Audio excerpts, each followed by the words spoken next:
नगर परिषद निवडणुकांमध्ये भाजप शिवसेना यांनी एकमेकांच्या विरोधात निवडणुका लढविल्या. भाजप शिवसेना त्यात आपापसात टोकाचा संघर्ष झाला, जो राज्यभर गाजला.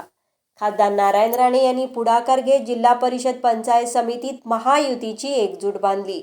त्यामुळे या निवडणुकीमध्ये महायुतीला अभूतपूर्व यश मिळाले. तरीही अपक्षांच्या विजयाने महायुतीच्या आनंदात विरजण आले.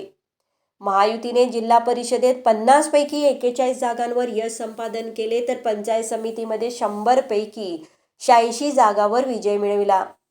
या निवडणुकीत महाविकास आघाडीने आपल्या ताकदीने लढत दिली.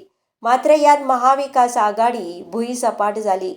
बिनविरोध आलेल्या उमेदवारामुळे महायुतीचे सुरुवातीपासून पारडं जड राहिलं होतं. बिनविरोध उमेदवारांचा दणका महाविकास आघाडीला बसला. ऐन निवडणुकीत देखील विरोधकांचे शिलेदार सत्तेच्या दिशेने महायुतीत प्रवेश करत होते.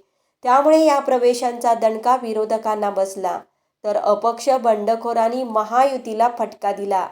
या अपक्षांच्या यशामागे कोणाचा अदृश्य हात आहे, याविषयी चर्चा रंगत आहे. राणे बंधूंनी आपापल्या मतदारसंघात प्रचंड यश मिळविले. महायुतीच्या यशामुळे जिल्ह्यात राणे पॅटर्न पुन्हा एकदा अधोरेखित झाला आहे. महायुतीच्या यशात राणे बंधूंनी विशेष मेहनत घेत विरोधकांना भुईसपाट केले. नंबर 1 निर्धार न्यूज, सिंधुदुर्ग.